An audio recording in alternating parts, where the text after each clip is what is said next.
Before you know what the three numbers on a fertilizer bag mean, before you know the difference between pre-emergent and post-emergent, before you know how to dethatch, aerate, and overseed, before you know anything else, you better know these things first if you want to have a nice lawn. In this video, we're going to look at 4 tips that very few other people will even talk about because there's not a product for them to sell. But if you want it to be way easier to have a beautiful yard, you gotta begin here. All roads lead you in the right direction to one place when you have a grasp on all the info we're gonna chat about. But if you don't, all roads lead you down a path of wasted money, time, and effort. It's really easy to get online to look for help in your lawn. You'll immediately be bombarded with tips and tricks. Some valuable, some not. There's really only one way to know if any of it even applies to you. So I beg of you, begin here. Where are you located? The U.S. is split up into 3 major grass zones, from north to south: cool season, the transition zone, and warm season. If you can identify your state on a map, you'll know which zone you're in.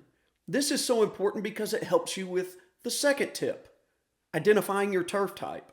You must know what grass you have before you ever do anything. Not all grasses are built the same. Sure, they're green plants, but they each require their own playbook for how to manage them. I made a video a few years back that will help guide you through these first 2 tips. It's in the pinned comment if you need to figure that out. Once you know this, then you need to understand the temperature your grass requires to thrive. A cool season lawn up north may already be dark green in early spring, while your warm season lawn down south may still be a dirty brown. That doesn't mean you've done something wrong. It simply means that the soil isn't warm enough to wake the grass up. The environment plays a much bigger role in the lawn than we ever can. Sometimes you just got to be patient and let Mother Nature work on her own schedule. Trying to force the issue and do too much can often make things worse. Temperature isn't the only environmental factor that's out of our control. So is the amount of light your grass needs to look its best.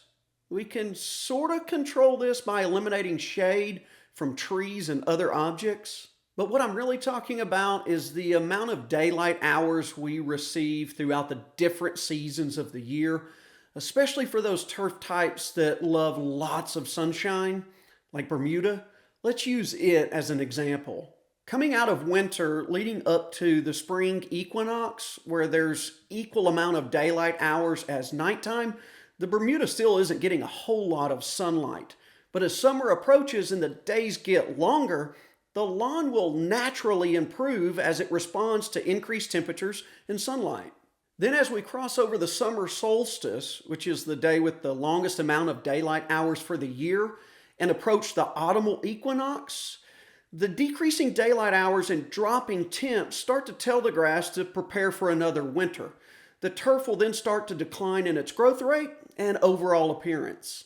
No matter how you slice it, there's really not much we can do to combat the changing of the seasons. But being aware of these natural processes can make it easier to understand and deal with what we see happening in our lawns. There you have it. Don't do anything until you know this. It's very difficult to have a nice lawn if you don't know your location, grass type, temperature requirements, and light needs. I hope this helps. Appreciate you watching. See ya in the next one.